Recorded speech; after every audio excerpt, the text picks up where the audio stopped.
In the quiet of the night, when the world seemed to fall into its soft slumber, there came a voice. It wasn't loud or demanding, but gentle, like a whisper carried by the wind. This voice did not echo in the ears. It spoke directly to the heart. It said, "Come closer, child, for I am here. I have called you by name." It was an invitation, not one of obligation, but one of deep love. It was not a command, but a calling to the soul, urging it to step forward into a space of peace, of rest, of trust. The voice was not unfamiliar. It had been there all along, in the rustling of the leaves, in the warmth of the sun, in the coolness of the night air. But now it was clearer, as if it had always been waiting for this moment to be heard. The heart of the listener stirred, troubled by the weight of life, weighed down by fears, by regrets, and by unanswered questions. Life had been heavy. There had been days of joy, but also days of pain, days where the mind felt lost and the heart confused. In those moments, the invitation had always been there, waiting, patient, like the horizon that never moved, always promising that the dawn would come. "Trust in me," the voice whispered again, softer this time, like a river flowing gently over smooth stones.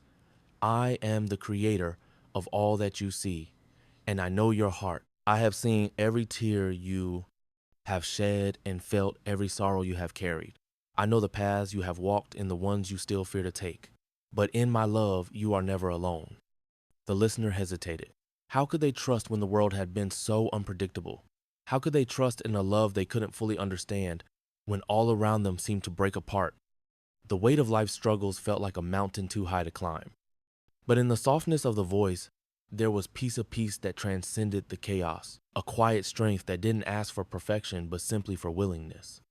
"You are enough," the voice assured. "You are my child, and in my hands you are safe. Your struggles are not your own to carry alone. Lay them down. Take my hand." And so, the listener, trembling and uncertain, took that step forward. Slowly, cautiously, but with a heart that longed for the peace the voice promised. The more the listener listened, the more the weight of the world seemed to lift. The more they trusted, the more they felt the warmth of a love that didn't demand, but simply accepted. "Come to me, for I am with you always," the voice called once more, this time like the promise of a storm that would cleanse, of a fire that would refine. "Come close, and in your trust you will find your purpose. I am with you, now and forever." And in that moment, the listener knew they had been invited to rest, to surrender, to embrace the love that was always there, waiting. The invitation was not a distant thing. It was not some far-off dream. It was now. It was here, in every moment of life, in the winds, in the rain, in the quiet of the night. In the stillness of the heart, they knew they were seen, they were loved, and they were enough. In the quiet of the dawn, when the first rays of sunlight touch the earth, there is a story that has been whispered on the wind since time began. It is the story of a love that never fades, a love that never leaves. It is the story of a love that flows like a river, constant, unchanging, and true. The love of the Great Spirit. The old ones would say, "Look to the sky, for the Great Spirit is above, below, and within all things." His love is like the earth beneath our feet, steadfast and ever present. They would tell us that no matter how far we wander, no matter how many storms we face, His love will always be there, guiding us, protecting us, and forgiving us when we stray. A young man once came to the elders, his heart heavy with regret. He had walked many paths in his life, and many of those paths had led him astray. He had made choices that he now regretted, choices that had caused him pain and brokenness. His heart was full of shame, and his spirit was weighed down by the burden of his mistakes. The elders sat in silence, their faces like the calm surface of a lake. Finally, one elder spoke, his voice deep and steady, like the earth itself. "Child," he said, "I see the weight of your heart, but you must know this. The Great Spirit's love does not depend on what you have done or where you have been. His love is not a love that punishes. It is a love that heals. It is a love that embraces you, no matter your faults." The young man's eyes filled with tears. "But how can that be? I have done so many things that cannot be undone. How can I ever be forgiven for the hurt I have caused?" The elder nodded gently, as though he had heard this question many times before. You are forgiven not because you have earned it, but because the Great Spirit's love is unconditional. You are loved, not for your perfection, but for your being. Your mistakes are not the end of your story. They are but lessons that teach you, and they will lead you back to Him. The young man trembled, his heart heavy with doubt. But how do I know His love is real? How do I know it will never leave me, no matter how much I fail? The elder smiled, his eyes reflecting the wisdom of the ages. The Great Spirit's love is not like the love of the world, which can fade or be taken away. His love is eternal, like the stars in the sky. The same stars that watched over you when you were a child will continue to shine for you as you walk this life. And no matter where you go, no matter what you do, His love will never leave you. It is written in the very fabric of the universe. Love is the language of the Great Spirit, and that love is never broken. The young man stood there, the weight on his heart slowly lifting, replaced by a warmth he had not felt in years. For the first time, he felt a peace that was not born of his actions or his achievements, but simply of knowing that he was loved deeply and unconditionally. Remember this, the elder continued. You are a child of the Great Spirit, and you are always loved, always forgiven, and always accepted. His love will never forsake you. Walk with it in your heart, and let it guide you back to the path of peace. And so, the young man left the elders, his heart lighter than it had ever been. The wind seemed to speak to him, carrying the message of the Great Spirit's everlasting love. He knew that no matter what he had done or where he had been, he was always loved. His mistakes were not the end of him, they were simply part of the journey, and the Great Spirit's love would never end. In the stillness of the night, when the stars were shining brightly above, the young man looked to the heavens. He could almost feel the warmth of the Great Spirit's love, a love that wrapped him in its embrace, a love that would never leave. It was the same love that had always been there, waiting for him to return, waiting to heal his brokenness, waiting to show him that he was, and always would be, enough. In the quiet of the evening, as the sun sinks low and paints the sky with soft shades of purple and gold, the elders speak. The wind whispers through the trees, carrying the wisdom of generations past. There is a message in the wind, one that calls to the heart, urging the spirit to listen, to let go, and to rest. The young warrior, weary from his travels, sat by the fire. His face was drawn with exhaustion, his heart heavy with the burdens he had carried for so long. He had spent many seasons fighting battles, some real, some within himself. His mind was filled with the echoes of his mistakes, the struggles to meet expectations, and the longing for something he could not name. He thought, if only I could be perfect, if only I could be strong, then I could rest. The old chief, his hair as white as the snow on the mountaintop, sat beside him. He spoke softly, his voice like the gentle flow of a river. You've been running, my son, chasing after things that will never bring you peace. You have carried the weight of the world on your shoulders, believing you must be perfect. But perfection is a burden, not a blessing. The young warrior looked at the chief, his eyes filled with confusion. But, elder, how can I rest? I have failed so many times. I have not been what I should be. I feel as if I am not enough. The chief smiled gently, his eyes reflecting the wisdom of the stars above. You are enough, always have been. The Great Spirit does not ask for perfection. He asks for you to come as you are, with all your struggles and all your flaws. You do not need to be strong all the time. You do not need to prove anything. The Great Spirit has a place for you, a place where you can lay down your burdens, a place of rest. The young warrior's heart softened. A place of rest? Yes, the chief nodded. A place where there is no judgment, no shame, where you can simply be. The Great Spirit's arms are open, welcoming you just as you are. No need to fight, no need to strive. You are loved without condition. The warrior sat in silence, the weight in his chest slowly beginning to lift. For the first time in many seasons, he felt a peace he had not known before. He looked up at the stars, the vastness of the night sky, reminding him that he did not need to be perfect to be loved. He could rest, for the Great Spirit had already accepted him, flaws and all. You see, the chief continued, rest is not in doing, it is in letting go. Let go of the need to be perfect, and trust that the Great Spirit will take care of you. His love is not earned, it is given freely, and it is enough. Rest, my son, and know that you are enough. The young warrior closed his eyes, feeling the soft winds brush against his face. He felt a peace he had never known before, a peace that was not dependent on his strength or his success. It was a peace that came simply from being loved, just as he was. And so, he rested, knowing that in the embrace of the Great Spirit, he was enough, just as he was. The world could wait, the struggles could wait, for in this moment, he had found the greatest gift of all, the gift of rest. As the sun rose over the sacred mountains, the warmth of its light spread across the valley, touching every stone, every tree, and every river. The land seemed to breathe with the rhythm of the earth. In the distance, a young woman named Ayana stood at the edge of a quiet stream, gazing into the clear water. Her heart, like the river, was troubled, flowing with memories of pain, loss, and the weight of the past. Ayana had known suffering. She had known the pain of brokenness, of battles fought within herself that left scars deeper than any wound. The losses in her life had shaped her, turning her spirit cold, as though the warmth of life had been drained from her. She stood by the water, wishing to find peace, wishing to find healing for a heart that had been broken too many times.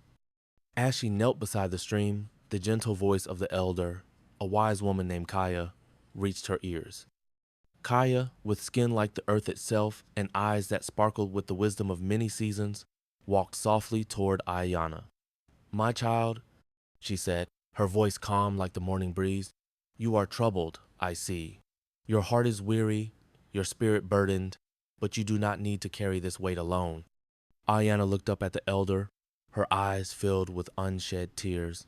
"I do not know how to heal, Kaya," she whispered, "the pain of my past. It holds me. It keeps me from moving forward. I do not know how to let go." Kaya sat beside her presence a calming force. "The past does not define you, Ayana. The pain you carry is heavy, but it is not who you are. There is a force greater than all the storms you've weathered. The Great Spirit's love is like the river, flowing endlessly, washing over you, healing what has been broken." Ayana lowered her head, "But I feel so lost, so unworthy of healing." Kaya smiled softly, touching Ayana's hand. "You are not unworthy.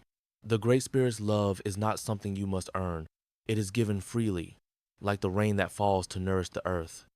His love can transform you, child. It can heal your heart and make you stronger than you were before. The wounds you carry will be wiped away, and in their place, you will find peace." Ayana's heart stirred with something new, a spark of hope, like the first light of dawn breaking through a dark sky. Kaya continued, her voice as steady as the river's flow. "Your heart is like the earth after a great storm, broken and scarred. But just as the earth heals over time, so will your spirit. The Great Spirit will tend to you, nurturing you, renewing you, and bringing life where there was once only sorrow. You do not have to fix yourself. Trust in His love, and He will restore you." Ayana lifted her gaze to the sky, the warmth of the sun now touching her face, and for the first time in many seasons, she felt a lightness in her chest. It was as if the weight she had carried for so long was beginning to lift, replaced by a new sense of peace. "The Great Spirit's love is a river that flows through your soul," Kaya said, her voice soft but firm. "Let it wash over you. Let it heal you. You are stronger than you think, Ayana. The pain may have shaped you, but it does not define you. You are whole, you are worthy, and you are loved." Ayana stood slowly, her heart a little lighter, her spirit a little stronger. She looked at the river, its waters flowing endlessly, and for the first time in many seasons, she felt the healing power of the Great Spirit's love moving within her. The past no longer held her captive. The future was no longer a fearsome unknown. As she walked away from the stream, Ayana felt a sense of restoration fill her. She had been healed, not by her own strength, but by the love of the Great Spirit. And with that love, she was free to move forward, to live fully, and to embrace the future with hope. The sun dipped low behind the mountains, casting long shadows over the land. In the heart of the forest, a young man named Dakota sat alone beneath an ancient oak tree. His hands were calloused from a life of hard work, but his heart was heavy with worry. Life had not been kind to him. The challenges seemed endless, and each day felt like a struggle against the winds of fate. The paths ahead were unclear. and Dakota felt lost in the forest of his own fears. As he sat, staring at the ground beneath him, the whispers of the wind seemed to speak to him, as if the forest itself was trying to reach into his soul. He closed his eyes, and for a moment, the sounds of the earth, the rustling of the leaves, the distant call of a bird became a calming melody, but the worries still lingered in his heart. How would he provide for his family? How would he face the trials that lay ahead? The weight of his uncertainty pressed on him like a storm cloud. Just then, an elder named Sani appeared from the edge of the forest. His hair was silver, his skin lined with the wisdom of many seasons. He moved with the quiet grace of someone who had seen much in this life. As Sani approached, he noticed a troubled look on Dakota's face.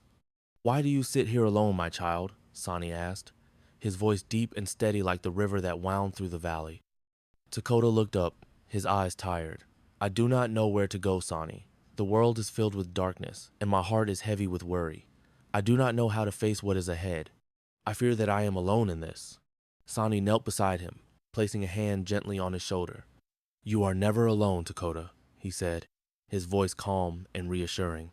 "The Creator walks beside you always, even when you cannot see his footsteps. Trust in his guidance. He has promised to lead you through every trial, just as he has led our people through countless storms before." Dakota frowned, still uncertain. "But how can I trust? The path seems so unclear. How do I know what I am meant to do?" Sani smiled softly, his eyes reflecting the light of the setting sun. "The Creator speaks to us in many ways, Dakota. Sometimes we must walk through the darkness, trusting that the dawn will come. You do not need to know the end of the journey right now. All that is required is that you take the first step. The Creator will guide you with his wisdom in his time."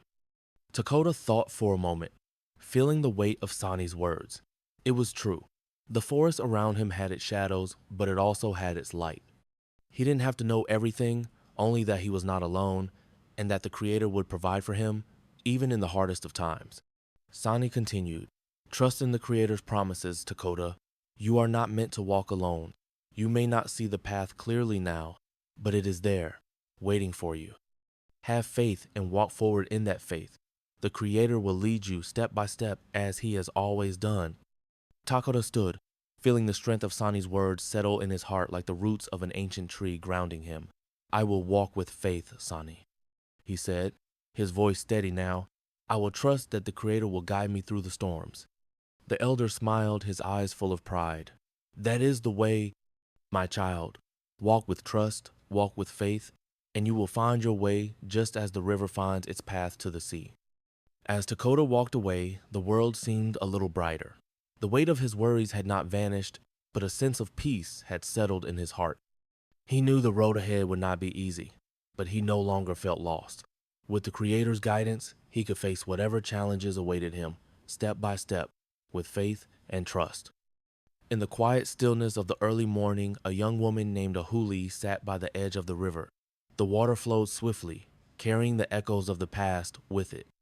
She had always felt a deep connection to the river, for it was like her life constantly flowing, changing, yet always moving forward. But now, it felt as though her journey had come to a halt. Ahuli had been facing many struggles. The weight of fear and doubt had settled in her heart like a stone, and she felt powerless to change anything. The dreams she once had seemed so distant, buried beneath the worries and obstacles she could not seem to overcome. Every step forward felt like a battle, and every day she wondered if she was strong enough to continue.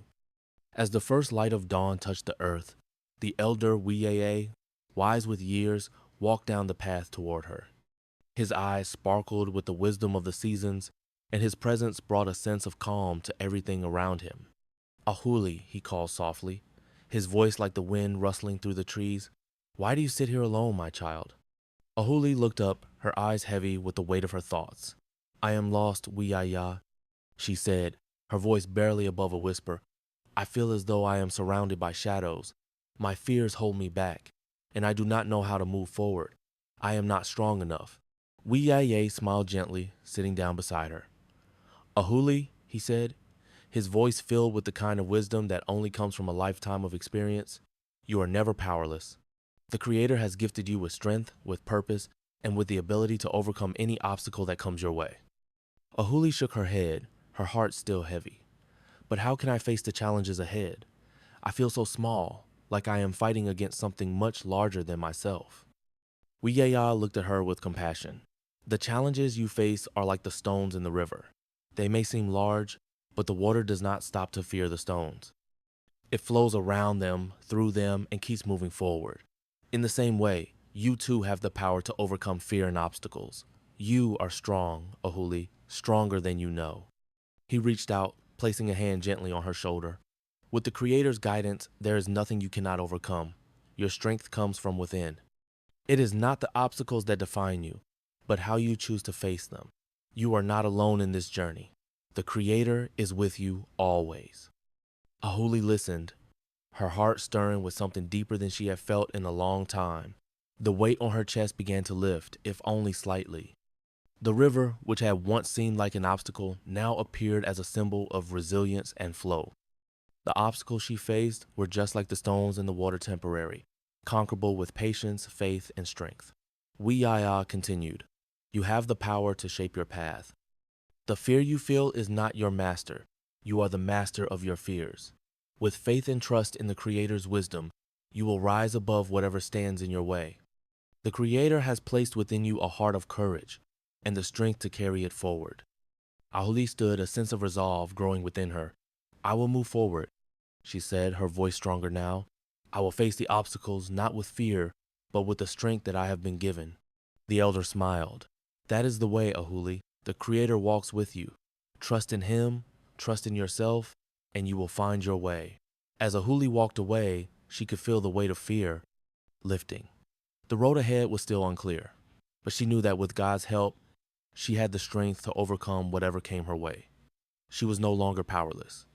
She was empowered, and nothing could stand in her way.